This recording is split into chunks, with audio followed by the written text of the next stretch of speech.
अस्सलाम वालेकुम नाजरीन। मेरे साथ हैं अब्दुल बासित कुरैशी साहब। वो 4 साल से नॉर्वे में हैं और जो ये तीनों ममालिक हैं, स्वीडन, डेनमार्क और नॉर्वे, इनके हालात अच्छी तरह जानते हैं।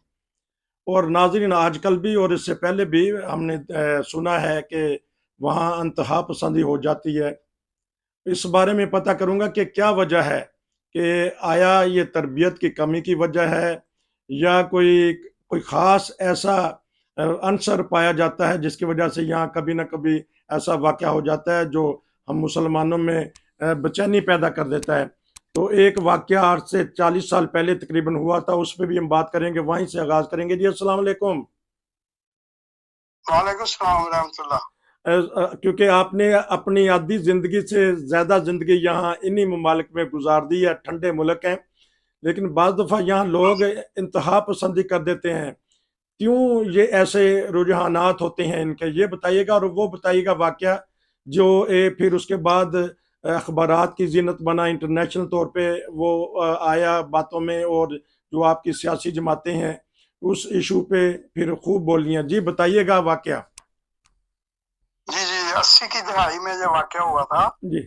हमारे ओस्लो में, जो नॉर्वे का कैपिटल है, दारुल खलाफा है। जी। तो यहाँ उस वक्त काफी वो था, हिजान था, एक दुनिया का सियासी इंटरनेशनल पॉलिटिक भी थी, अच्छा। जिसमें ये मुल्क जो है खास तौर पे, जिस तरह पाकिस्तान का है ट्रेजेडी, हाँ, एक महल्ले वकू के लिहाज से, उसी तरह स्कैंडिनेविया में है, नॉर्वे, स्वीडन, अच्छा। डेनमार्क भी उसमें आता है।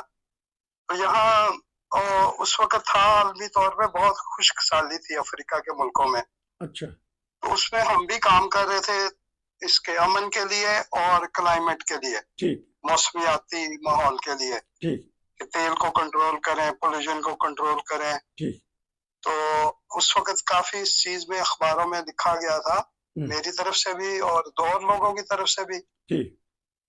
लेकिन एक था कि ईस्ट और वेस्ट जो है ना, जो कम्युनिस्ट और कैपिटलिज्म, उनका भी झगड़ा था उस वक्त अरूज पे। ठीक। बहरहाल उस वक्त रमजान का महीना था, हमारी मस्जिद नूर मस्जिद जो है इधर सेंट्रल इलाके में है, बहुत अच्छे मगरबी, ओस्लो के मगरबी इलाके में, अच्छा। डिप्लोमेट एरिया है वो कहलाता। एम्बेसडर भी रहते हैं, एम्बेसीज भी हैं। ठीक। तो वहाँ हमारी मस्जिद है नूर मस्जिद, 5 साल पहले उसका इफ्तिताह हुआ था। हम्म। तो 85 में, जून 85, जबकि रमजान था, जुमातुल विदा था अगले दिन। अच्छा। तो जुमेरात को टाइम बम वहाँ रखा गया अच्छा। और धमाका किया गया। जी जी, सुबह के वक्त अखबारों की सुर्खियां थी, जुमे के दिन, जून मिडल आप जाएं 85 में, तो आपको नॉर्वे के अखबारात मिलेंगे। 2 हफ्ते यही न्यूज आती रही थी यहाँ पे, रेडियो में, टीवी में, अखबारों में, दुनिया के कोनों तक भी गई थी, बल्कि इंडोनेशिया से भी हमें इतला मिली थी, वहां भी अखबारों में आया, क्योंकि ये नई चीज थी उस वक्त, ये वाक्य होना, अटैक होना यूरोप में किसी मस्जिद पे।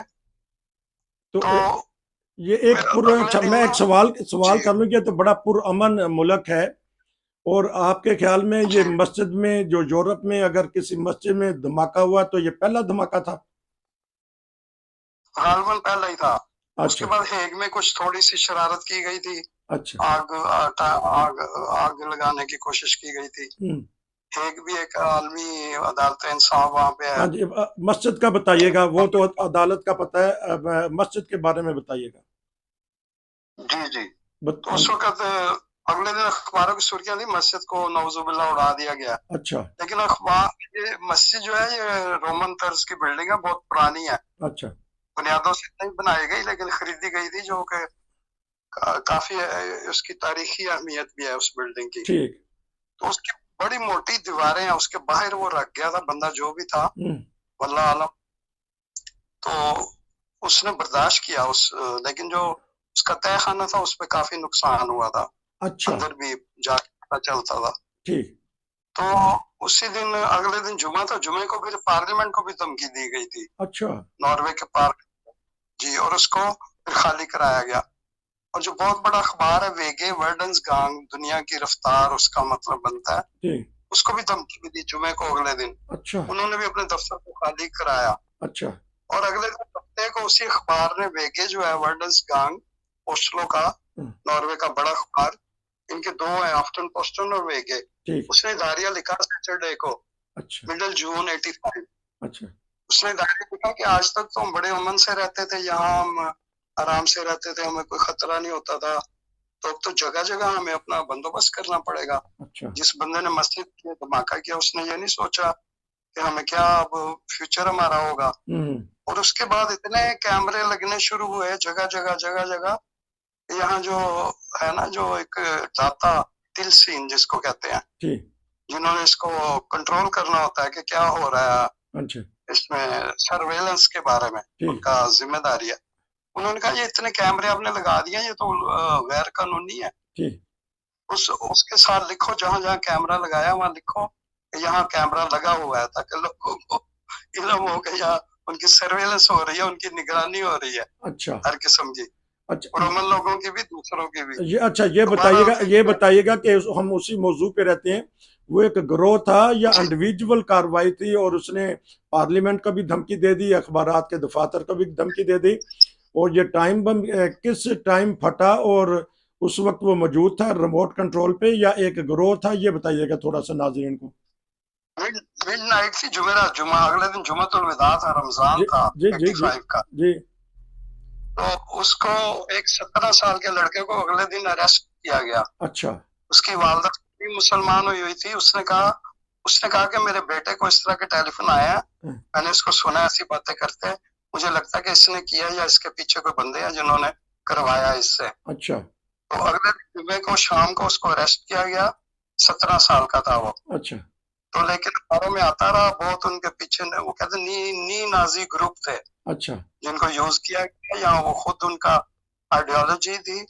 लेकिन उसके बाद नॉर्वे में ये भी वाकया तो है कि चर्चों को आग लगाने लग गए थे लोग। अच्छा एक था जो कहते हैं हम शैतान की पूजा करते हैं, हैवी मेटल रॉक वाले वो ग्रुप है, म्यूजिक भी है उनका, है अच्छा हैवी किस्म का। तो उनके बंदों ने कोई पता नहीं 20-25 चर्च उन्होंने जलाए अच्छा मुख्तलिफ सालों में, दो तीन अच्छा सालों में। ये कोई रिएक्शन नहीं था, ये कोई इस्लामी तंजीम नहीं थी, बल्कि खुद ही एक गिरोह उठा, उसका ना चाहे नाम ना लें, सिर्फ यही कहना काफी कि एक गिरोह उठा और उसने चर्चेस को आग लगाना शुरू हो गए। जी जी। अच्छा, तो तो फिर उसका क्या बना, उस जब नौजवान को पकड़ा तो क्या करार किया उसने? उसने कहा कि बस मैंने किया, पता नहीं।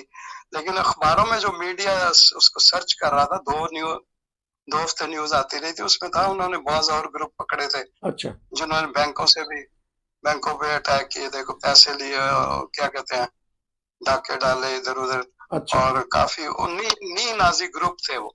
अच्छा लेकिन यहाँ यूरोप मोटरसाइकिल ग्रुप है, हाँ, बाज नी नाजी ग्रुप है, उनको अच्छा यूज किया जाता है या मिस यूज भी किया जाता है यूरोप में। ठीक ठीक, यूरोप में, ये है। यहाँ यहाँ जर्मनी में भी देखा है, बाज दफा जब जुलूस निकलते हैं तो एक खास किस्म का गिरोह आ जाता है जो गैर मुल्कियों के खिलाफ या जी मजहबी इंतहा पसंदी की तरफ उनके जी जी। रुझानात होते हैं। ये बताइएगा कि जो वहाँ की मौजूदा अवाम कम्युनिटी है, इसका क्या रद्द अमल था इस धमाके के बाद? बहुत उनका था, उनका हमदर्दी थी, उन्होंने इर्द गिर्द हमसायों ने कहा ये इन्होंने तो बहुत अच्छा, ये बिल्डिंग जो थी पुरानी थी, इसमें फोरफॉल जिसको कहते हैं कि इसका बुरा हाल था, अच्छा लेकिन उसको इन्होंने बहुत अच्छा किया, हमने वकार अमल किए, उसको बस बहुत अच्छा खूबसूरत कर दिया था उस इलाके में। जहाँ भी ये ट्रेडिशन है, जहाँ भी हम आते हैं, खुदा ताला के फजल से इर्द गिर्द वो डेवलपमेंट शुरू हो जाती है। हाँ जी, ठीक। या जहाँ भी देख ले, यूरोप में, अमेरिका में, कनाडा में देख ये ले, बताइएगा कि यहाँ की ऑस्ट्रेलिया में देख आपकी जो अवाम है, इस वक्त नॉर्वे की बात हो रही है, वहाँ की जो जी अवाम और सियासतदानों ने किस तरह हमदर्दी का इजहार किया? और जी जी, वो काफी उन्होंने, उसके बाद तो पार्लियामेंट में कई वो जो थी कमेटियां, उन्होंने इस पे गौर किया और उन्होंने इस पे हमदर्दी जाहिर की। आम पब्लिक में तो बहुत रिएक्शन था इसका पॉजिटिव। अच्छा अखबारों में आया, अखबारों में दारिया उसने लिखा, अखबार ने जब मैंने अच्छा जिक्र किया। अच्छा कोई अच्छा जी नाम लिए बगैर ये बताइएगा, कोई उसमें कोई जख्मी भी हुए थे खुदा न खास्ता, या किसी को नुकसान पहुंचा? और वो बेहोश हो गई थी अच्छा चले वो क्योंकि वो अच्छा ऊपर रहते थे मस्जिद के। अच्छा, ये ठीक है। अब ये है कि उसके बाद आप कहाँ थे उस वक्त? मैं थोड़ा मतलब उससे नजदीक ही था, अच्छा नजदीक का मतलब 10 मिनट की ड्राइव पे हमारा घर था वहां पे। अच्छा, फिर पहुंचे तो आप? मैं सुबह गया हूँ, देखा, फिर हम अगले दिन जुम्मतुल विदा हमने पढ़ा बाहर घास पे। अच्छा हमारा वो था घास वाला मैदान जो मस्जिद के आगे जो बगीचा है ना, उसमें हमने जुम्मतुल विदा की नमाजें पढ़ी, हमारी चीखें निकल गई, औरतों बच्चों मर्दों की, मतलब गम से दुख से दुख से। ये क्या हुआ। अच्छा, उसके बाद फिर खूब इस्लाम की जो सी तरफ लोग माइल हुए, उनको पता लग गया कि इस्लाम तो अमन का और मोहब्बत का पैगाम देता है। जी जी, इमाम साहब ने जो खुतबा दिया ना ठीक। उस जुम्मतुल विदा का, तो इर्द गिर्द प्रेस थे, प्रेस की मीडिया की जबरदस्त कवरेज थी। अच्छा उनके इर्द गिर्द पुलिस थी, अच्छा पुलिस भी वो थी असले वाली, अच्छा असले वाली पुलिस थी, क्योंकि अभी सारा क्लियर नहीं हुआ था क्या ये वाकया हुआ है। अच्छा तो आमतौर पर पुलिस यहाँ असला नहीं लेती, लेकिन उस दिन पुलिस थी असले वाली इर्द गिर्द अच्छा। मीडिया के और हमारे गिर्द। तो ठीक। उस बाग में हमने, तो इमाम साहब ने कहा था जिसने भी किया है उसको अब ये फिक्र नहीं होनी चाहिए कि हम इसका बदला लेंगे, जी। हम बदला इस तरह लेंगे कि दुआ करेंगे इनके लिए। ठीक। उसको खास तौर पे अखबारों ने नोट किया, इस अच्छा बात को लिखा उन्होंने अच्छा। कि उन्होंने ये कहा कि हम रिवेंज नहीं करेंगे, इसका देखें कि बदला मतलब जुल्म का बदला जुल्म से नहीं लेंगे। कितना प्यारा तो इस्लाम का अमन का पैगाम है जो अखबारात ने भी दिया है कि नाजरीन, क्योंकि ये वक्त अब ख़त्म होता है प्रोग्राम का। हमने पता किया कि उस वक्त भी 80 की दिहाई में भी बाज़ दफ़ा इंतहा पसंद या कोई ऐसे लोग जो एहसास कमतरी में मुब्तला थे, उन्होंने उस वक्त भी मसाजिद के ऊपर हमला किया और बाज़ ने तो चर्चिस पे भी हमला किया।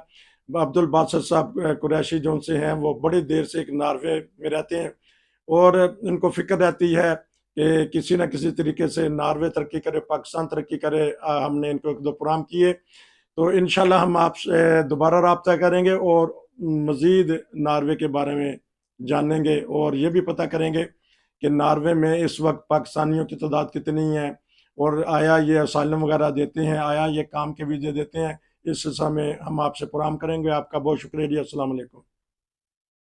वालेकुम सलाम।